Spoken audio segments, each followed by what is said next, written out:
Bueno, estamos ya con una nueva entrevista acá en a las 7:30 AM. Le damos seguimiento al tema de los migrantes, pero sobre todo un tema importante que tiene que ver con la economía y las finanzas, y es que las remesas familiares provenientes de los Estados Unidos, sin lugar a dudas, tiene un impacto directo en la economía local, no solo porque dinamiza la economía local, sino que pues miles y miles de familias en Guatemala dependen de esa remesa que le envían sus familiares que están en los Estados Unidos. Para hablar del impacto económico de las remesas, que pues bueno, ya ha sobrepasado números históricos también para este 2025, le damos la bienvenida al economista y profesor universitario Clinton López para abordar el tema. ¿Qué tal? Bienvenido.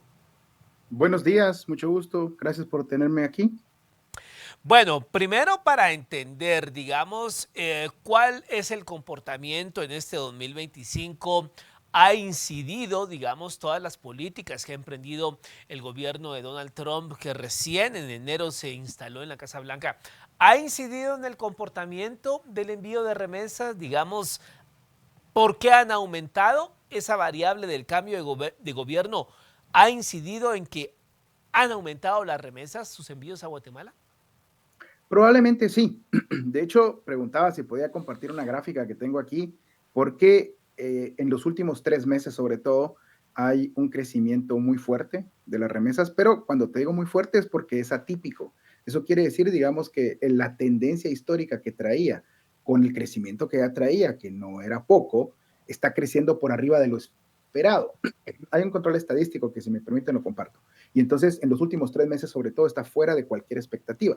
Ahora, es muy probable que la Casa Blanca y las políticas que está tomando el gobierno de Trump incidan, sobre todo en que las personas probablemente están enviando todo el dinero que tengan porque tienen miedo a ser deportados y no poder llevarse el dinero de alguna forma.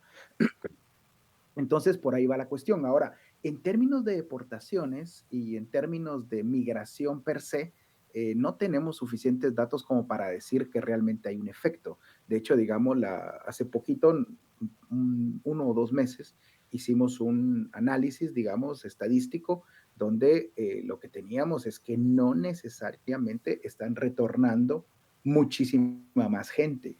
Y lo que se sigue teniendo en cuenta es que la cantidad de gente neta que se va es positiva. Entonces, ahí está el crecimiento neto esperado. Lo que pasa es de que sí, muy probablemente mucha gente tiene miedo porque en una de esas te toca la redada. Para poder deportar la cantidad de guatemaltecos que hay ilegales en Estados Unidos tendrías, y de otros países, porque no solo Guatemala, ¿no? De México, de Honduras, tendrías que tener un esquema y demasiados recursos que prácticamente es imposible, es imposible. Entonces, yo creo que ahorita es un tema relativamente temporal de pánico, de que la gente está enviando todo el dinero que tiene por si le toca que lo deporten y entonces no dejar parte del dinero allá. Ahora, ya se vivió un poco en la primera presidencia de Trump, que también hubieron crecimientos, sobre todo antes de que entrara a la presidencia, mayores de los esperados. Ahora, lo único que pasó posteriormente en ese periodo fue que el crecimiento se moderó a tasas más regulares, que eran las que habitualmente crecían las remesas, pero no decayeron. Ahora tenemos la expectativa de que en enero introducen un impuesto, ¿no? Y el impuesto es de 1% sobre el monto enviado. Y entonces eso podría afectar marginalmente el envío de remesas. Y probablemente, recordemos que la migración guatemalteca a Estados Unidos hacía a gran escala, empezó a finales de los 70 y principios de los 80 y tuvo un boom a principios del año 2000. Y durante ese periodo de los 80 y los primeros de los 90 no existía lo que hoy conocemos como la remesa electrónica, que van a cualquier punto de, bueno, puede ser literalmente por medios digitales o a un punto a poner el dinero y en cuestión de segundos lo pueden cobrar en algún banco del sistema que tiene un contrato con las remesadoras internacionales. Antes se mandaba por money order o antes se mandaba literalmente por medios informales, digámoslo así, por medio de transportistas, y yo creo, y es lo que tiene que tener cuidado, digamos, el gobierno de Trump, de que si le ponen mucha presión a las remesas, el dinero va a seguir fluyendo, solo que va a empezar a fluir por mecanismos informales y van a perder visibilidad. Y es que, Entonces, digamos, escuchando también análisis que hacen en México, que pues bueno, digamos, la realidad, digamos, mexicana y del triángulo, mal llamado Triángulo Norte de Centroamérica, es Ujú. la misma, solo que México a lo macro, pero es lo mismo. Gente que se Son fue de parecidas. forma, pero digamos, me refiero a lo mismo en el comportamiento de partir de forma irregular, llegar allá, trabajar y empezar a enviar dinero. Digamos, en eso nos parecemos. Pero Sí, digamos, a lo que iba, profesor, era que, digamos, lo que estaban diciendo en México es que también pareciera, y va un poco ligado a lo que usted menciona, pareciera que Washington no quiere perder el control de cómo se va ese dinero, de dónde sale y retener, digamos, los porcentajes, porque no son menudas cantidades, ¿no? no, exactamente. Y lo que pasa es que recuérdate además que la presidencia de Donald Trump le ha puesto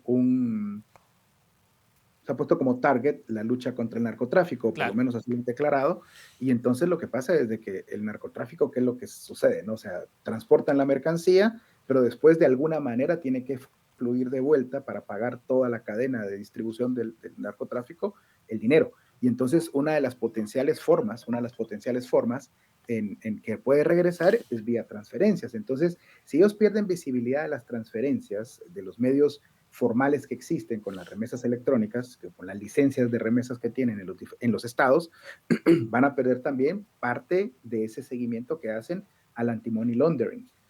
Yo dudo de la efectividad realmente de esos procesos, pero obviamente para un gobierno que está declarando la guerra al narcotráfico, perder la visibilidad de los flujos de dinero que van a Latinoamérica, y no solo Latinoamérica, sino que parte de los países que reciben muchísimas remesas son África y claro. parte de Asia.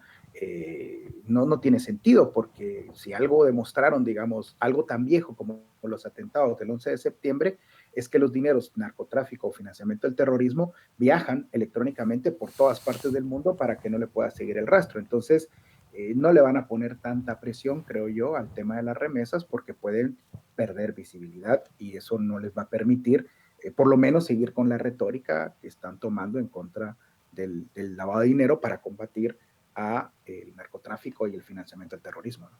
Ahora bien, digamos, todo este tema de las remesas, profesor López, digamos, al final, yo recuerdo, y usted muy bien lo reseñaba en la primera presidencia de Donald Trump, fue, digamos, todo el tema, se recordará usted de que vamos a construir un muro y México va a Sí, pagar por ese muro.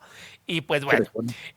la gente, haya muro, no haya muro. Ahorita anunciaron hace como 15 días que lo van a pintar de negro, el que ya está construido, para que el sol le dé a esa pared, a esos muros, y que la gente, pues con el calor, ni intente subir eso. O sea, me parece también un poco cruel esto, pero bueno.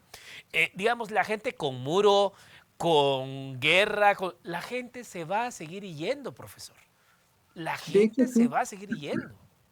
De hecho, sí, y tal vez aquí vale la pena, digamos, más allá de las políticas del gobierno norteamericano, reflexionar un poco sobre país, digamos, sobre Guatemala, digamos, porque mientras las condiciones para la migración continúen en el país, la gente se va a seguir yendo.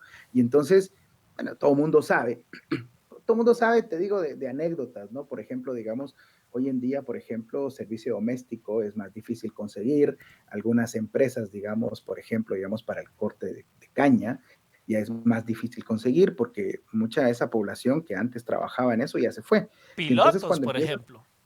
pilotos también cuesta, porque aparte los pilotos están muy bien pagados en Estados Unidos, sobre todo desde la pandemia y el shock que tuvo la cadena de suministros. Entonces, cuando uno averigua un poco, te vas dando cuenta que hay unos mecanismos impresionantes para la migración.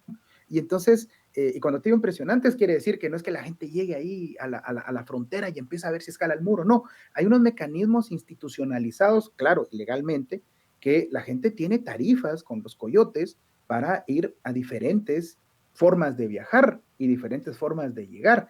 Y no dudaría que en todo este proceso, porque hay mucho dinero involucrado, las propias autoridades del otro país, de los otros países, digamos, estén involucradas y ahí se permite el canal informal, digamos, de migración. Entonces, como bien dices, No importa que pinten el muro de negro, que lo vuelvan a construir, que le pongan otro metro, eso es pura retórica, no va a impedir que la gente siga migrando. Además, porque el, el, la migración masiva que hay de Latinoamérica y sobre todo el Triángulo Norte que nos interesa es lo que se conoce como un snowball effect, como un efecto de bola de nieve, ¿no? Y entonces lo que pasa es de que ya, digamos, tú hablas con muchas personas, conmigo, contigo, con todas las personas guatemaltecas, y todos tenemos un pariente, un amigo, un conocido que vive en Estados Unidos. Y las personas, por ejemplo, su primo está allá y ven que las condiciones del guatemalteco no mejoran, porque no mejoran ni con el gobierno anterior, ni con este gobierno, ni con los últimos, con nadie.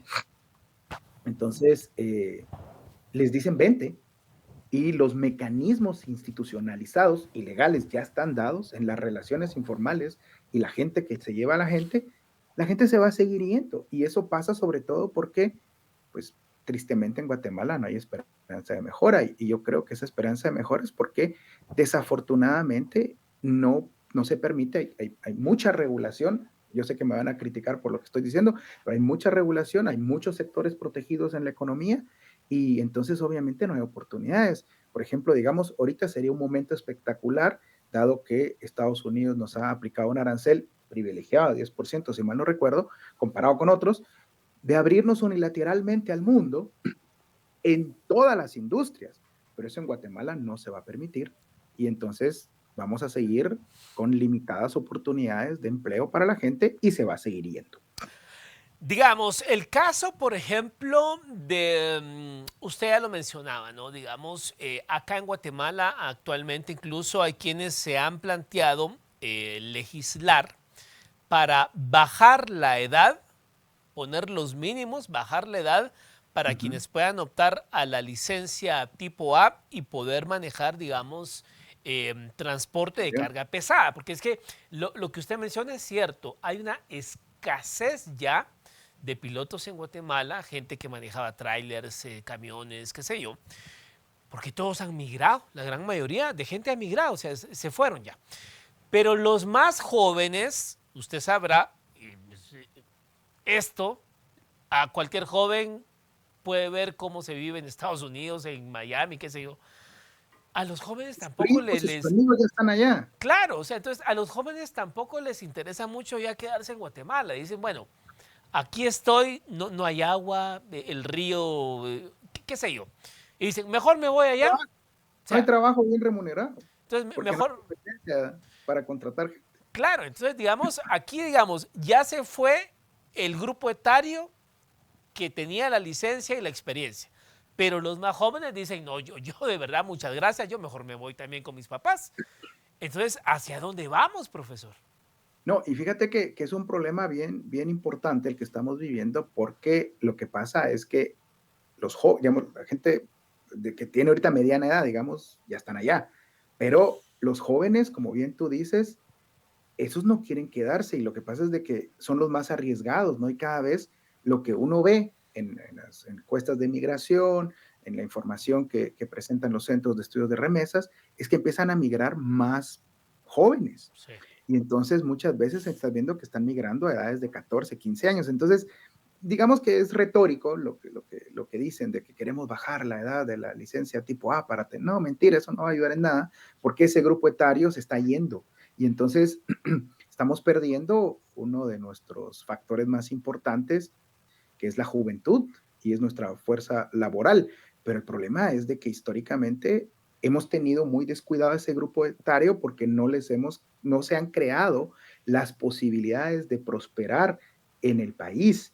Y yo insisto que eso es porque en buena parte, digamos, perdemos las oportunidades como ahorita de abrir absolutamente la economía para que de verdad tengamos que competir por el factor humano y no lo hacemos, ¿no? Hay sectores protegidos, hay sectores que tienen aranceles proteccionistas o prohibiciones a importación, y entonces realmente competencia no hay. Entonces deberíamos, como país, plantearnos el tema, miren, abramos nuestra economía de verdad para que podamos generar condiciones para que la gente no se siga yendo, porque si no se va a seguir yendo, o sea, es inevitable. Claro, claro. Y sobre todo, profesor, porque digamos, estamos hablando de cuando termine el 2025, habrá transcurrido el primer cuarto de siglo. Y hace del todo. 25 años, como usted bien ha reseñado, pues digamos 1999, 2000 hubo un boom de la migración centroamericana, hubo un gran boom y pues bueno, recordemos que de finales de los 90 es que también empieza todo este tema del fenómeno de las maras, la mara salvatrucha con las primeras deportaciones, en fin. Pero Sí. digamos, si uno revisa los indicadores de desarrollo social del año 2000 para el 2025, es que Guatemala se ha quedado estancada, ¿no? Sí, desafortunadamente, digamos, crecimiento económico ha habido, porque obviamente hemos crecido económicamente, pero desafortunadamente, realmente, la mejor prueba de que no hay un cambio cualitativo en la calidad de vida de las personas es que cada vez migran más. No sé si me explico, o sea, es decir, porque mira, hay mucha política alrededor de los indicadores, ¿no? Y hay gente que dice que están manipulados y hay gente que dice que no. Digamos que han mejorado marginalmente, pero no lo suficiente para retener a la población. Entonces yo creo que la mejor muestra es lo que la gente hace con sus pies. Y entonces si la gente huye de Guatemala, porque literalmente es lo que hace, no por violencia, digamos, sino porque ahora la violencia está reapuntando, pero no por violencia, sí, y que hayan masacres, no, no, sino porque no hay esperanza. La gente, cuando tú miras las encuestas de migración, lo que te das cuenta es de que la gente sí ha mejorado marginalmente, porque el crecimiento económico no ha sido brutal. Entonces, bueno, dicen, no, mejor me voy porque de verdad en términos de calidad de vida, a pesar de que a Estados Unidos se van ilegalmente, sin papeles, con discriminación si quieres, pero tienen una mejor oportunidad de tener mejor calidad de vida y tener hijos y tener familia y que ellos a su vez tengan de verdad una esperanza de una mejora cualitativa y considerable de vida. Es que lo estamos haciendo muy mal, no se me explica, o sea, lo estamos haciendo muy mal, es la verdad, o sea, tienes toda la razón. Y ya para ir finalizando también, profesor, digamos, ¿cuál sería el mensaje para las autoridades? Porque, digamos, si bien es cierto, hay que tenerlo muy claro, pues los gobiernos no son generadores de empleo per se. Digamos, lo que hay No, que hacer es traer inversión, crear condiciones para que abran empresas.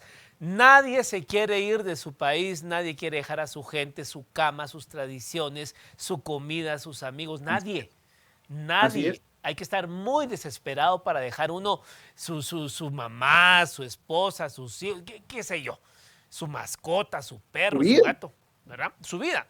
Pero tu ¿qué, vida. qué, qué deberían de hacer los gobiernos? Porque pareciera que el tema, mire, el tema lo venimos hablando desde el año 2001, 2002, y ya se nos fue un cuarto de siglo, profesor.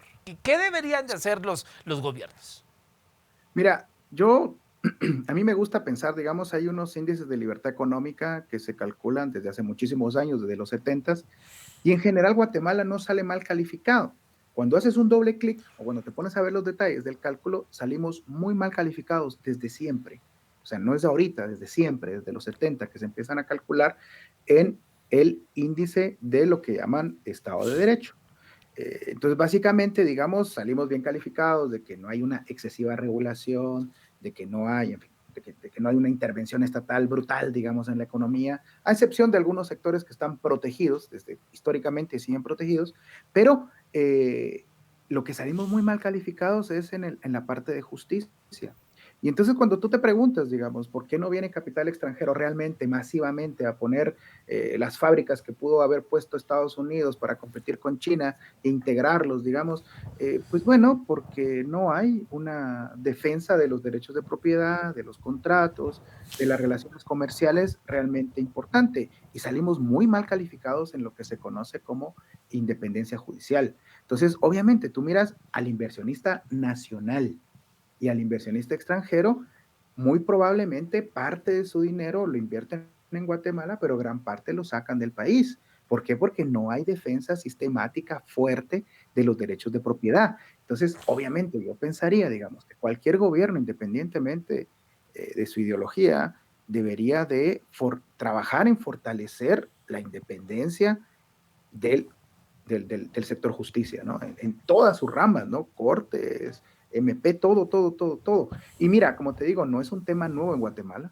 no es un tema nuevo, es un tema histórico desde los 70 que se calculan estos índices y los que somos guatemaltecos sabemos que esto siempre ha sido así.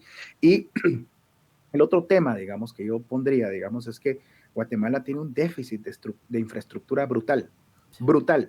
Entonces, hay que buscar algún mecanismo para mantener y mejorar la que tenemos.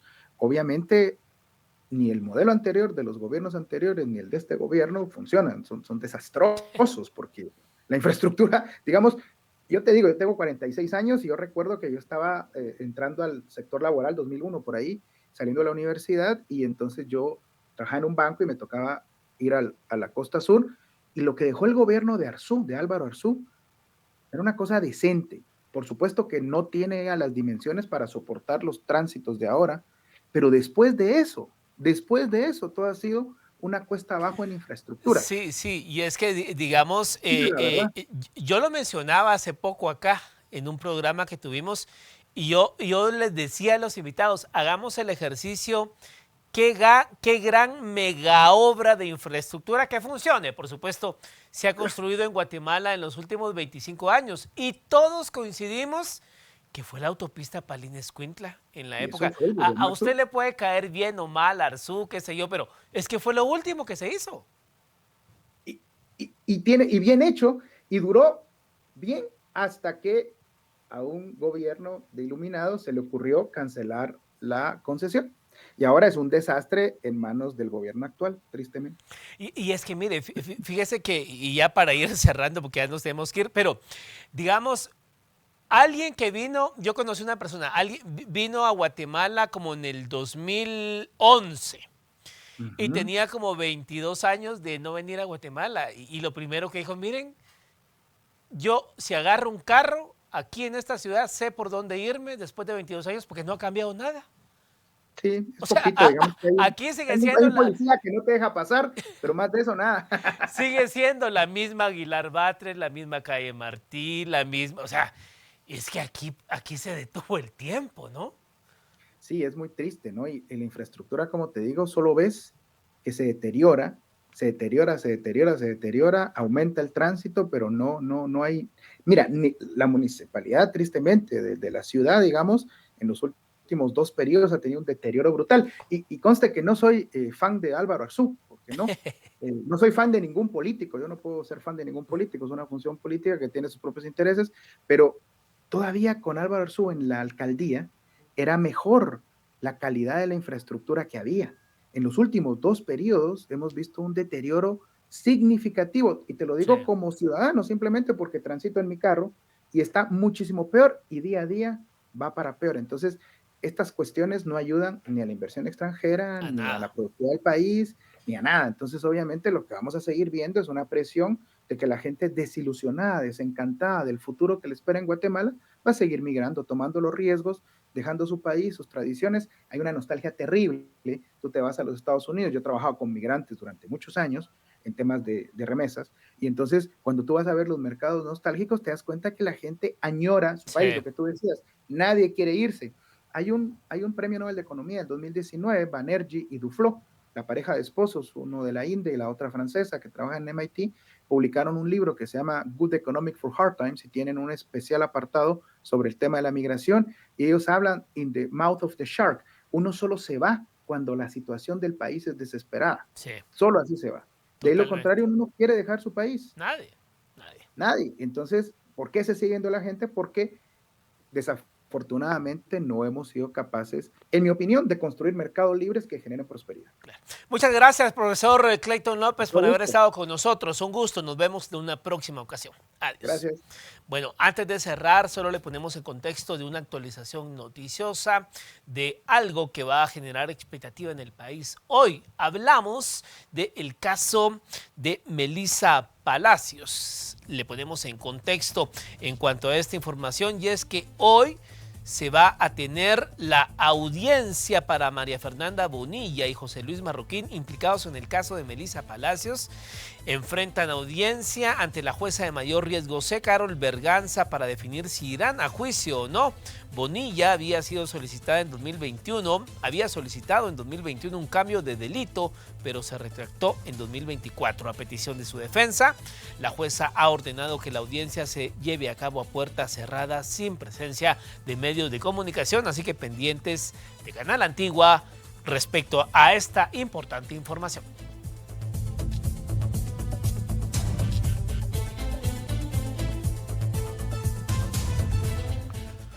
Bueno, muchas gracias por su sintonía. Concluimos este espacio. Continúe viendo Canal Antigua.